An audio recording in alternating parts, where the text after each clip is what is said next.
E agora você acompanha pela Rádio Rio de Janeiro o programa Estudo das Obras de André Luiz. Vamos refletir sobre o livro Nosso Lar. Produção e apresentação, Tereza Cristina e Marco Antônio.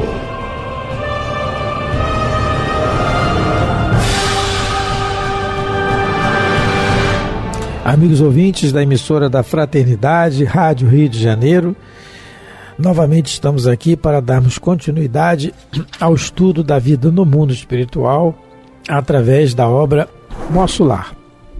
Obra que foi ditada pelo Espírito André Luiz e que foi psicografada pelas mãos abençoadas de Francisco Cândido Xavier.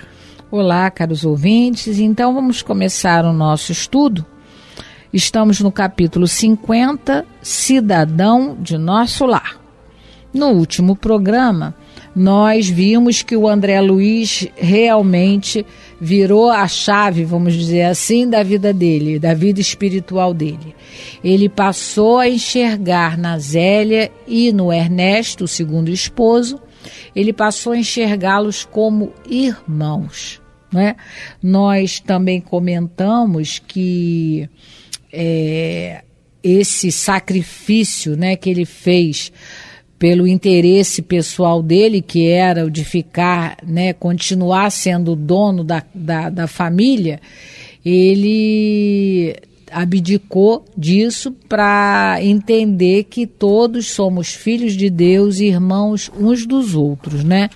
Então, nós vimos também, o que nós comentamos também no último programa, que ele, enquanto encarnado estava, e mesmo quando chegou em nosso lar, ele só pensava nele, no problema dele, na dor dele, na saudade dele.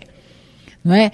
Ele, enquanto encarnado, o comportamento dele devia ser bem parecido, porque a morte não muda ninguém. O Espiritismo nos mostra isso, que a morte apenas nos torna invisíveis, mas nós continuamos a ser aquilo que éramos enquanto encarnados. No mundo espiritual continuamos da mesma maneira. Então, provavelmente, ele é aquele tipo de pessoa, nós comentamos isso, aquele tipo de pessoa que acha que a sua vida é a pior, que os seus problemas são os maiores, ela não pode ser contrariada em nada, porque o pensamento dela é o mais importante, é o que deve prevalecer. Então é aquela pessoa que vive olhando só para o próprio umbigo. Ela não consegue entender que todo mundo na Terra tem dificuldade, todo mundo tem problema, tem dores muito maiores do que as nossas. Eu estou lembrando que o Emmanuel, quando ele percebia que o Chico estava um pouco, né, assim, um pouco mais tristinho por alguma coisa, ele falava: então, Chico, vamos lá visitar as famílias lá acho que era na comunidade dos Pássaros Pretos, que tinha lá em Pedro Leopoldo. Vamos lá. E aí o Chico voltava mais animado, porque com certeza ele acabava vivenciando dores, vendo dores muito maiores do que as suas. Então, todas as vezes que a gente consegue sair de nós mesmos, né, em busca de auxiliar alguém que está com um problema maior do que o nosso, a gente se sente bem. Então, o André Luiz aqui, no último programa, nós vimos isso. Ele realmente resolveu enxergar o mundo de uma outra maneira, entendendo o quê? Que Deus é Pai de todos, que apesar das nossas relações íntimas, familiares, todos somos irmãos. Nós estamos marido, esposa, nós estamos filho, filha, pai, mãe, irmão, avó, mas tudo troca-se rápido. Nas próximas encarnações, as peças familiares mudam.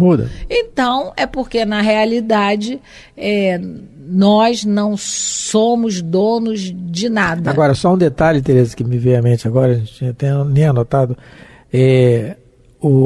essa situação que a gente está vendo do André Luiz, desde o capítulo passado e agora no 50, essa situação dele, do testemunho dele, da dificuldade que serve de exemplo para nós, é porque ele gosta da Zélia.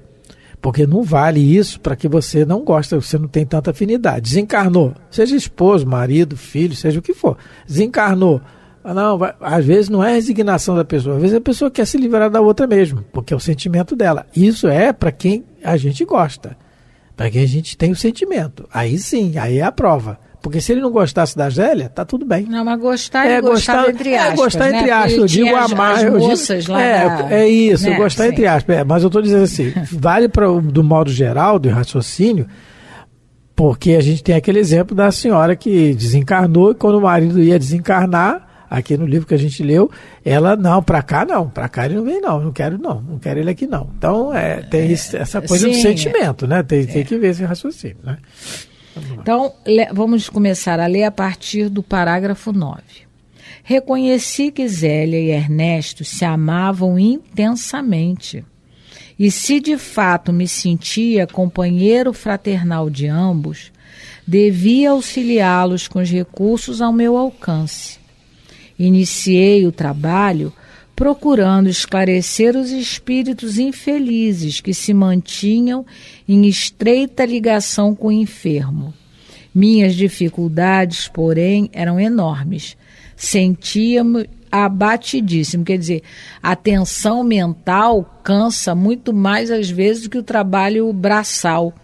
E aí eu estava lendo isso, eu estava lembrando que antes dos centros espíritas existirem na Terra, né, sempre houve reuniões mediúnicas, entre aspas, no mundo espiritual, porque aqui é um espírito desencarnado conversando com 3 obsessores, não é? No caso, o André Luiz começou a tentar doutrinar os 3, porque se a gente lembrar, quando ele chega no quarto e vê o Ernesto, além da doença, além da pneumonia, né, que ele está sendo obsediado por 3 espíritos. E aí o André Luiz, a primeira coisa que ele, né, consegue fazer é conversar com os espíritos. Então, não é porque a gente brinca, se num centro espírita não tiver... Brinca não, a gente comenta.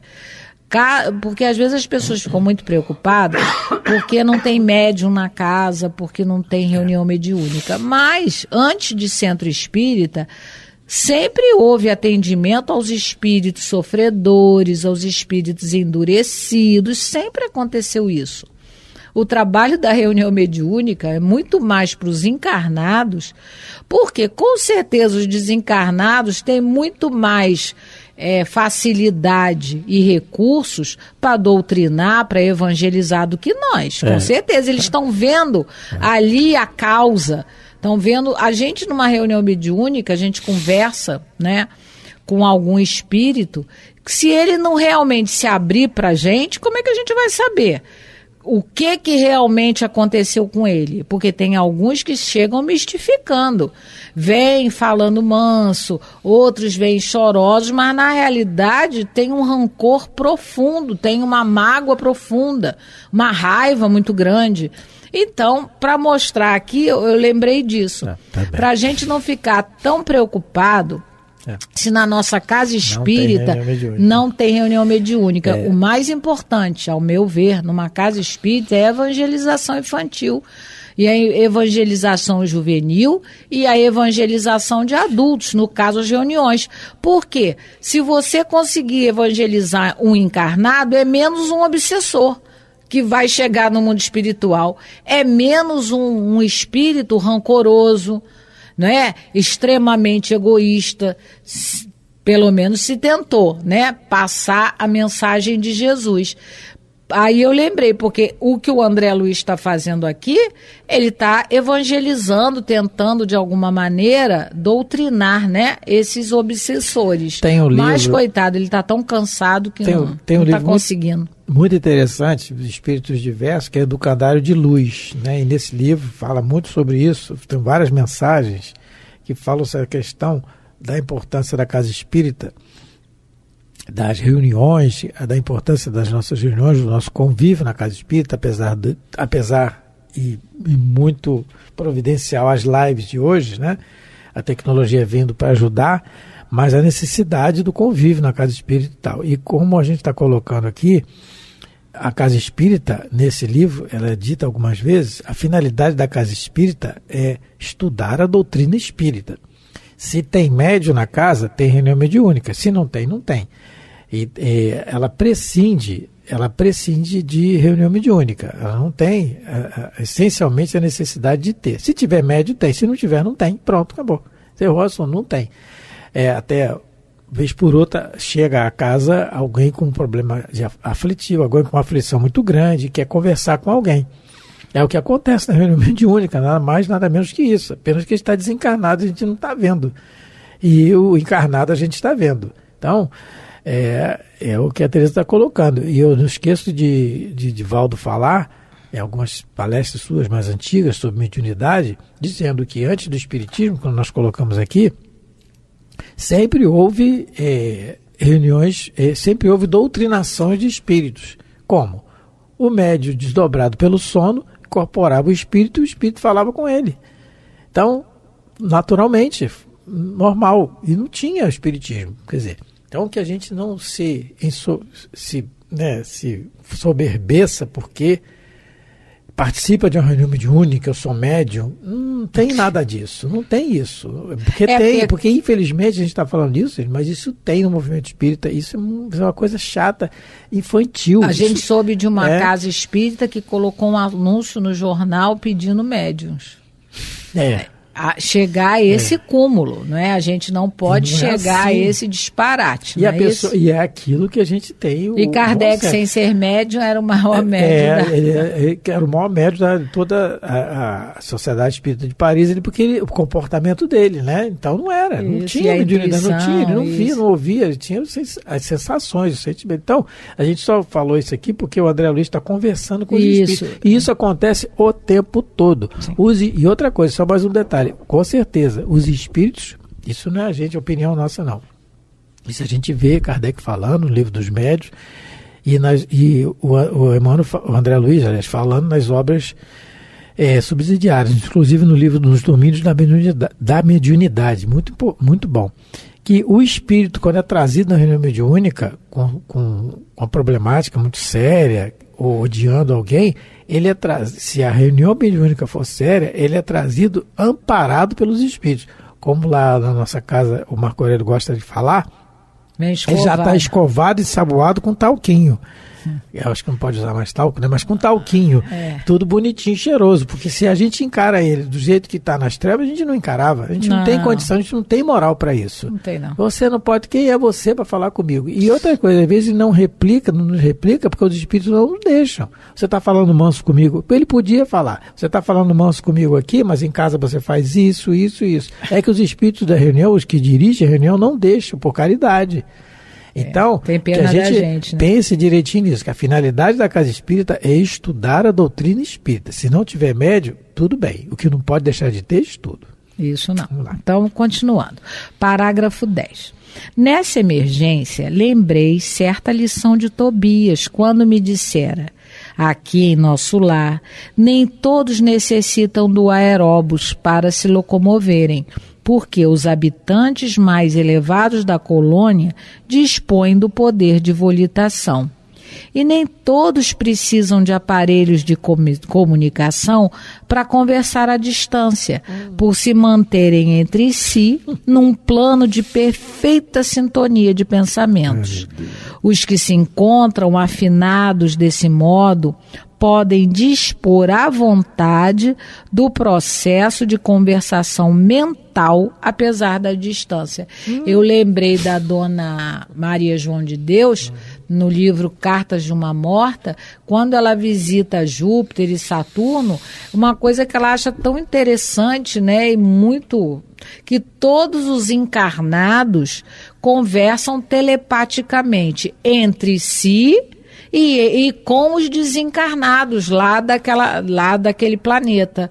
Então, porque eles já atingiram, né, um equilíbrio não é assim, um equilíbrio emocional, mental, intelectual bem alto. Mas em nosso lar existem espíritos que já conseguem também fazer isso.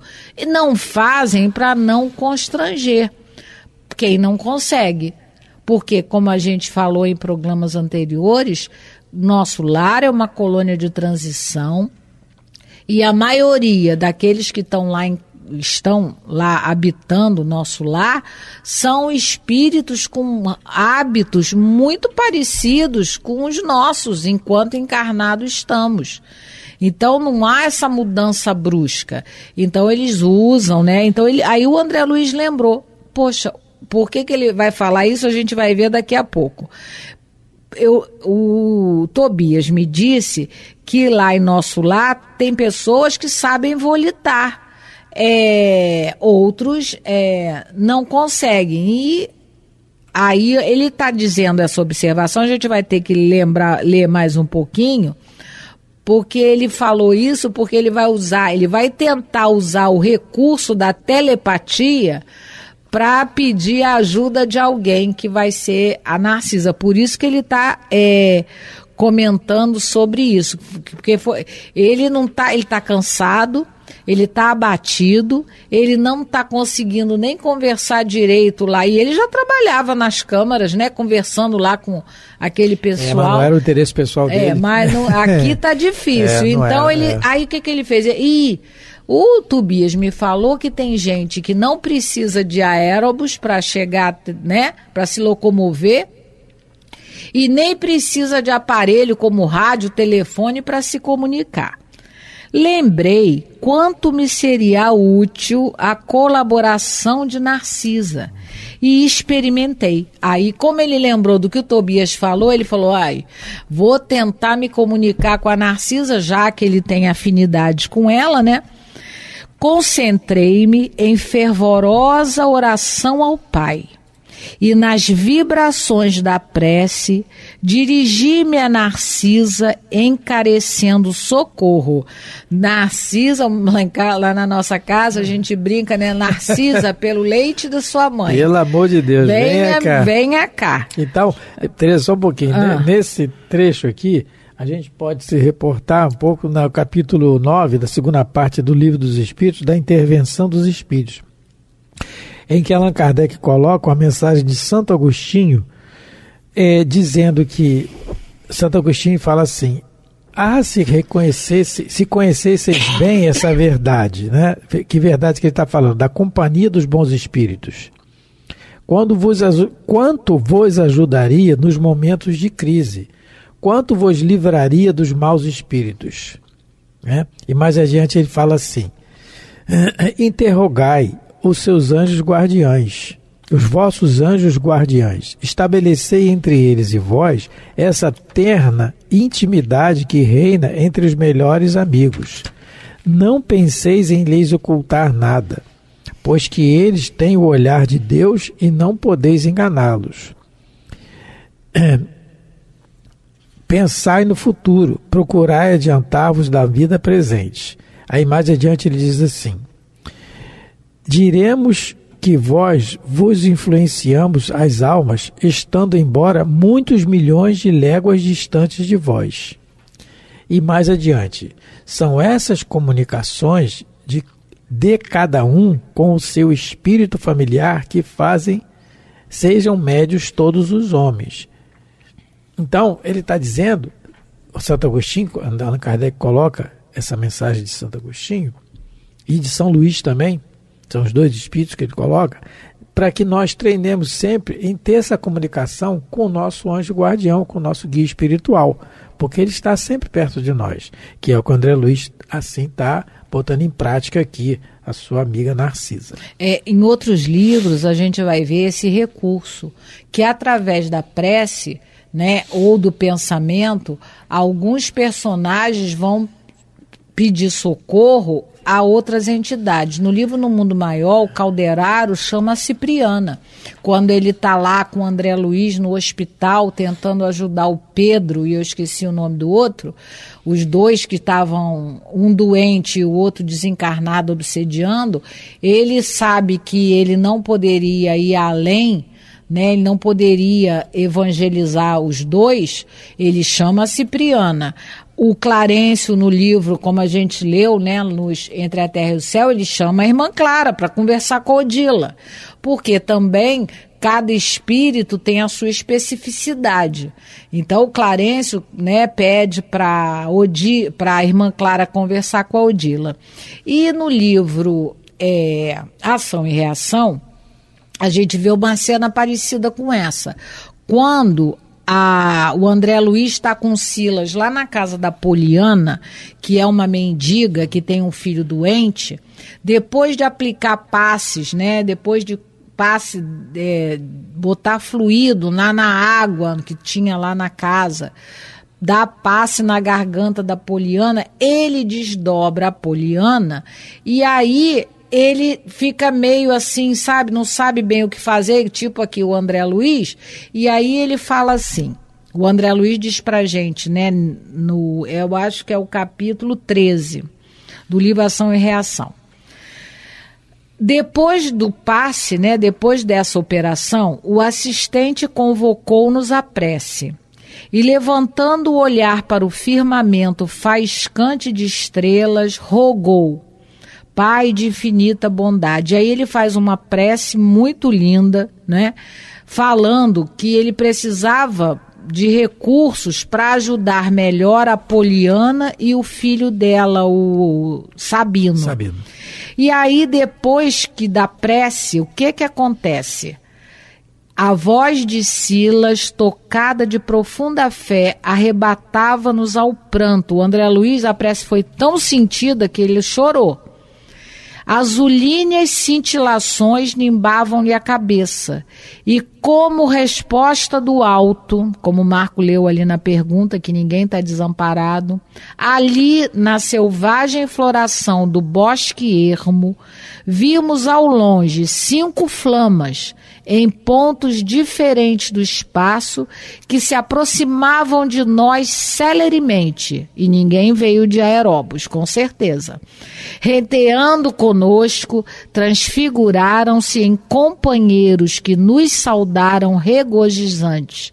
Em rápidos minutos, energias imponderáveis da natureza, associada aos fluidos de plantas medicinais, foram trazidas à nossa enferma, que os inalou, né? E aí ele faz um comentário maravilhoso. Ricos da terra, pensei com lágrimas, onde o poder das vossas arcas abarrotadas de ouro, ante a simples fulguração de uma prece. Meu Deus, isso é muito lindo, bonito, né? Então, a gente vê em vários, em outros momentos também dos livros de André Luiz, esse recurso. A nossa prece nunca fica desatendida. A resposta pode não vir do jeito que a gente gostaria, mas ela sempre é atendida. Então, aqui, quem é que ele se lembrou? Da Narcisa, né? Uma mulher, né? Assim, um espírito feminino que com certeza o ajudou todo aquele ano que ele trabalhou com ela diretamente lá nas câmaras de retificação. E aí ele pensou nela, né? Ele pediu a ela, fez uma oração e pediu a ela que não o desamparasse. E nos próximos cenas dos próximos capítulos, né? Vamos ver, né, a resposta de Narcisa para André Luiz. Hoje nós lemos o capítulo 50 do livro Nosso Lar, agradecendo a todos pela companhia, pela paciência de nos ouvir. Um grande abraço a todos os ouvintes. Muita paz. Muito obrigado a todos. Fiquem com Deus. A Rádio Rio de Janeiro apresentou o programa Estudo das Obras de André Luiz. Produção e apresentação, Tereza Cristina e Marco Antônio.